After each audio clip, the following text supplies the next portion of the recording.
needed to reestablish a broad sense of community and peoplehood. Their roles and resources must be broadened and linked via a national plan analysis. There is no interlinking of black churches and and political organizations. Thus, they continue to operate independently, taking money out of Black America, rather than bringing it in. These organizations spend millions of dollars annually on travel, meetings, hotels, entertainment, and food. Little, if any, of this wealth goes back into the black community. They have no master plans designed to alter the marginal existence of blacks. Good deal, good deal, good deal, good deal. Recommendations. Though one, though the social political role of black churches has diminished over the past two generations, they are still a unifying force. They can play an even more important role by not only providing religious training, but assisting in the economic development and rebuilding of Black America.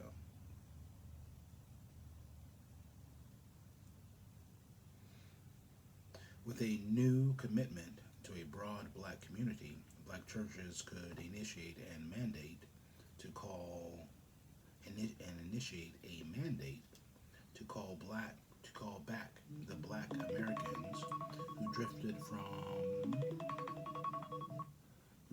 from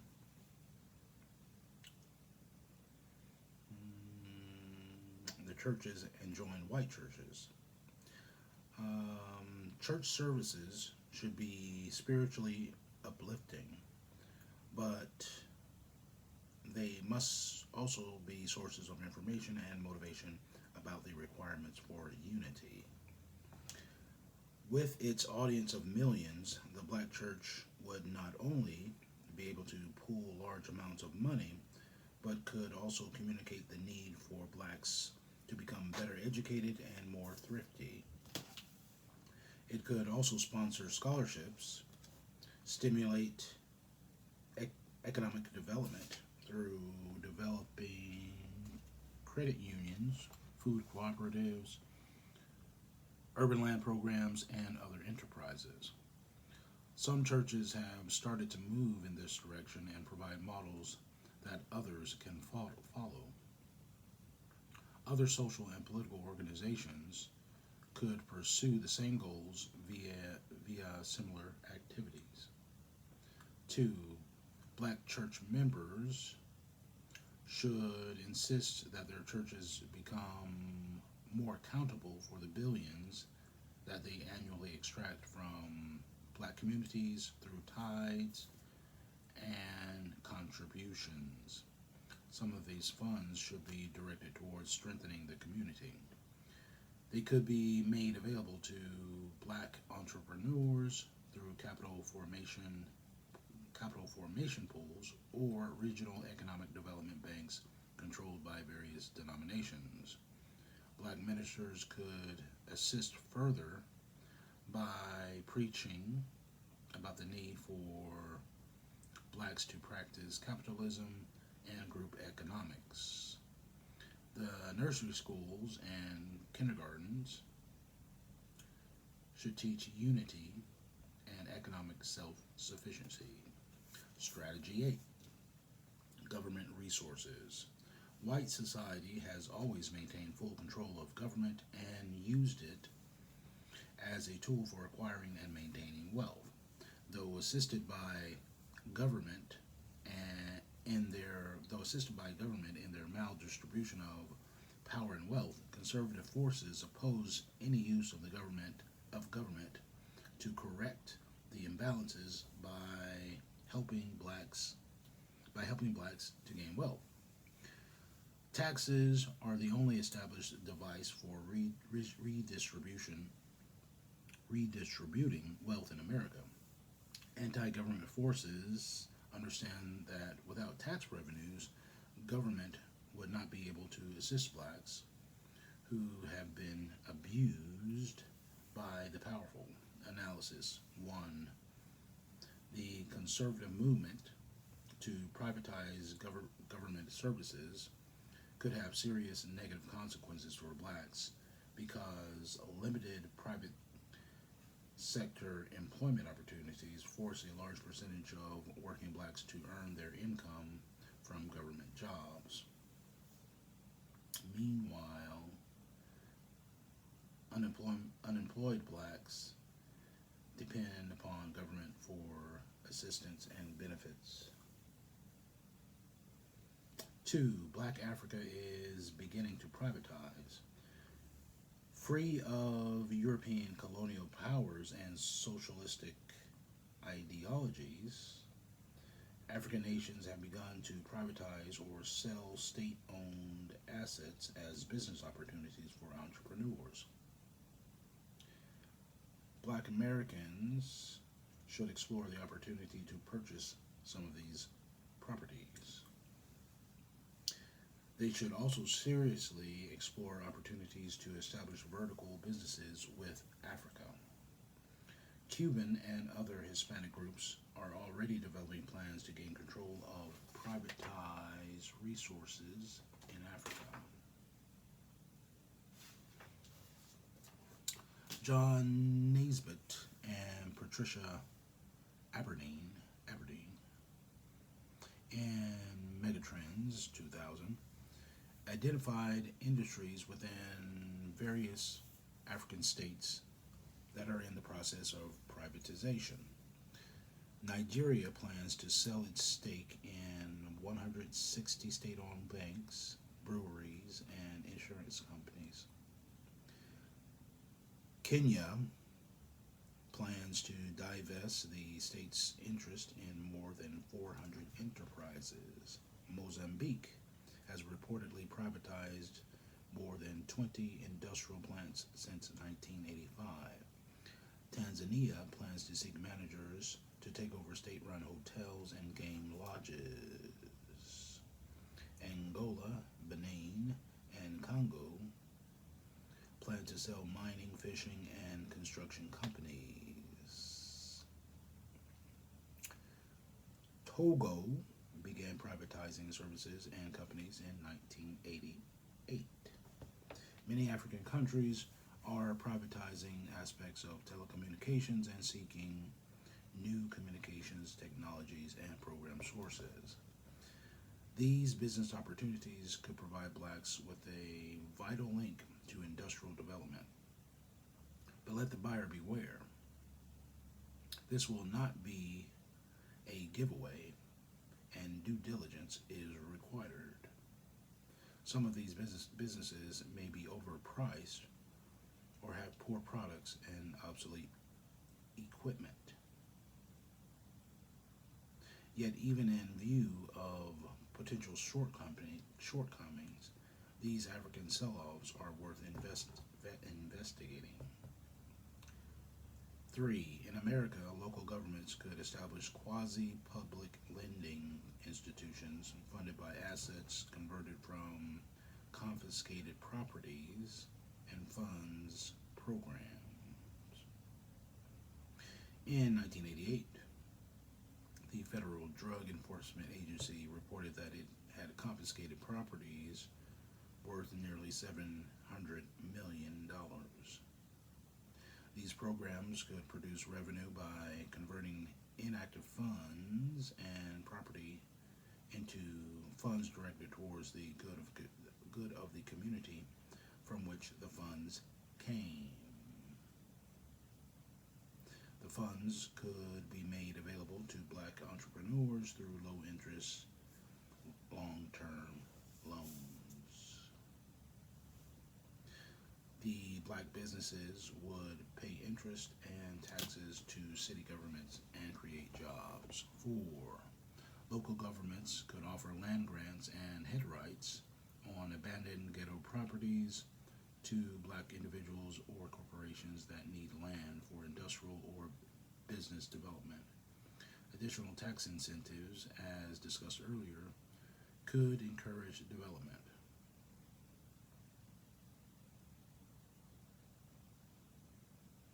Government could formulate partnerships with black businesses and industries by purchasing a specific amount of services and goods from black businesses situated within various municipal boundaries. 6.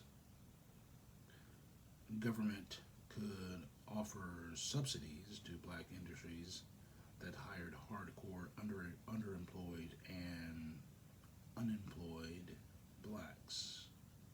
Funds could be redirected from funds currently used to pay government assistance to the needy in black communities, and from the confiscation of funds described earlier. Strategy 9, political empowerment. What is the political system about, and why is the possession of political power important to a group? Group power is important because the distribution of economic, social rewards and benefits within the broad society is the major role of a political system. Group power is important because the distribution of economic, social rewards, and benefits within the broad society is the major role of a political system. The group with the greatest political power will receive the greatest benefits. For nearly 400 years, the United States immigration policies have been used to contain black populations at non-threatening and controllable levels. Black percentages exceeding 5 to 8% generated white backlashes. In a democratic society founded on the principle that the majority wins, the racial or ethnic group with the largest population always gets its way. National immigration policies and the integration process have restricted black immigrants from entering the country and scattered them as minorities among whites. Such practices have consigned blacks to a constant numerical minority and therefore a perpetual loser status. After emancipation, blacks struggled harder than any other group in the country to overcome barriers erected to prevent their participation in the political process. Voter registration and education drives Voter registration and education drives were major components of the civil rights movement. The black vote became a divisive factor in all levels of elections. Blacks could proudly take credit for electing white candidates as members of state legislators, mayors, governors, and presidents. They were equally successful in delivering black candidates to public offices. However, increased political gains do not mean improved conditions for blacks. Analysis 1. The Voting Rights Act of 1965 increased black voting strength and opened the doors to unprecedented growth in the number of black elected officials. Unfortunately, the material benefits to blacks did not increase in proportion to the increase in black representation. Even in large urban areas with a strong tradition of black participation in local, state, and national government, it appears that material dividends to blacks have been either minimal or non-existent. Judging by the meager rewards and benefits that blacks have received from the political system, the real question now is, should blacks continue to participate in politics as they have in the past? 2. Throughout history, black office holders have been neither numerous nor especially influential. Most entered and left office without altering black Americans' conditions. More often, they lacked power and direction and had few resources from which to draw support. 3. There has been little quid pro quo for the blacks who put candidates into public office. This results primarily from the fact that white society controls nearly all aspects of government, and it will not easily let government be used to help blacks. Another drawback is black political appointees. The reality of the political process makes it easier for them to bury themselves in the business of taking care of the general public's business rather than proposing issues and programs to specifically improve the quality of life for blacks. They feel safer being good public servants rather than black employees with an agenda of their own. There's often little noticeable difference between them and their non-black predecessors or counterparts. They lose sight of the reasons that blacks fought for the right to vote. Blacks do not vote solely for good government. They vote for candidates who they think will bring them proportional returns. When elected officials or their appointees fail to support black people's interests, blacks must do whatever is necessary to bring the candidate to his appointee's task.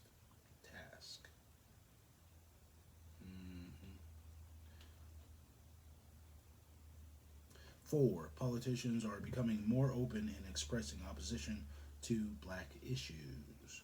They sense that these issues have been successfully closeted or placed on the back burner. After a major election is over, mainstream society expresses fatigue from hearing about race issues. Blacks comfort them by discussing mainstream issues in public and political forums. The Republican Party, for instance, espouses that it is interested in increasing black membership under their Big Tent platform. In truth, their interest in black voters stop at the point where they feel that they have diluted the black bloc of votes that traditionally supported the Democratic Party.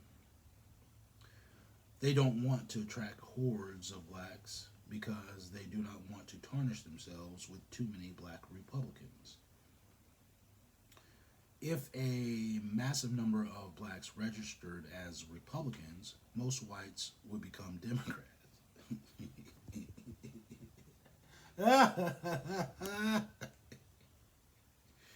If a large number of blacks registered as Democrats, most whites would become Republicans. Yeah. If blacks split their registration evenly between both the Democratic and Republican parties, whites would be very happy. If blacks developed a national plan and began acquiring self-sufficiency, wealth, and power, whites would be unable to predict the black vote and would be forced to develop other strategies. Recommendations. 1. Without wealth power, blacks as a numerical minority cannot hold public office holders accountable. An office holder needs the majority of the votes and campaign financing. If blacks cannot offer both, they have no control over the candidate except when a narrow amount of support is needed to tip the scales. Even then, a white candidate has to be careful not to be overly identified with a group perceived as poor and powerless. Blacks must unify and form a critical mass that politicians cannot dismiss and must reward. Two, the damage inflicted by non accountable office holders will eventually compound and render blacks even more non threatening. They must financially support their candidates and demand accountability for their investments.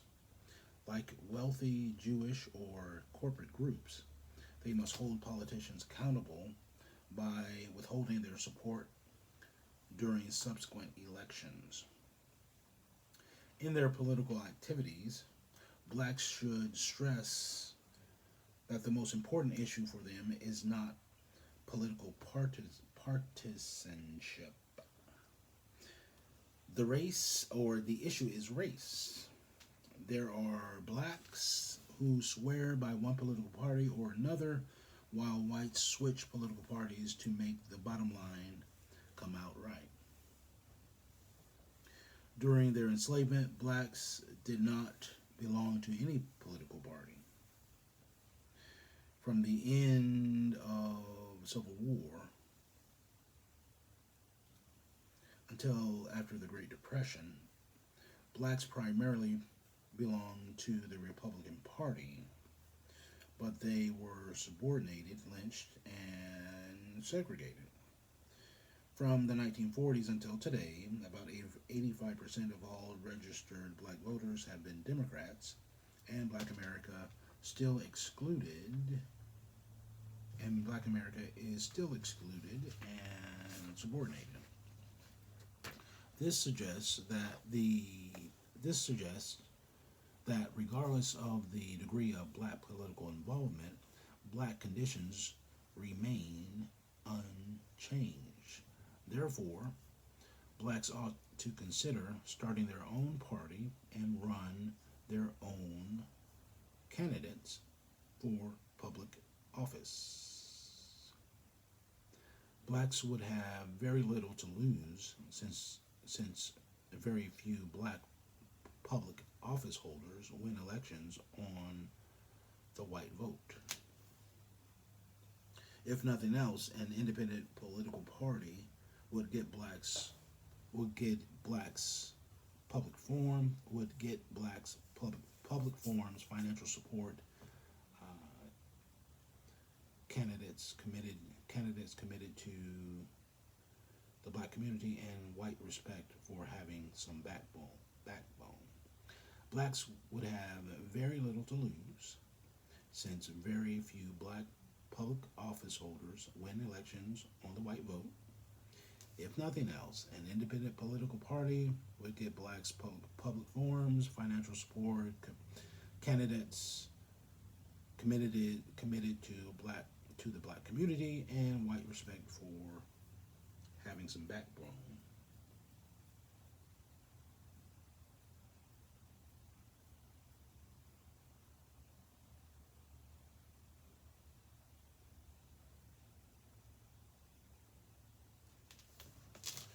Black businesses must shoulder their share of the responsibility to support black political candidates. Black businesses are the first to ask for political favors and usually give the least in return. Consequently, black political candidates are weakened because they have to depend upon white contributors. It is difficult, if not impossible, for black public office holders to be outspoken and supportive of black causes if they are dependent upon white dollars. Whites only support black candidates who are non-threatening to the power, wealth, and privilege of a white lifestyle. Ándale pues.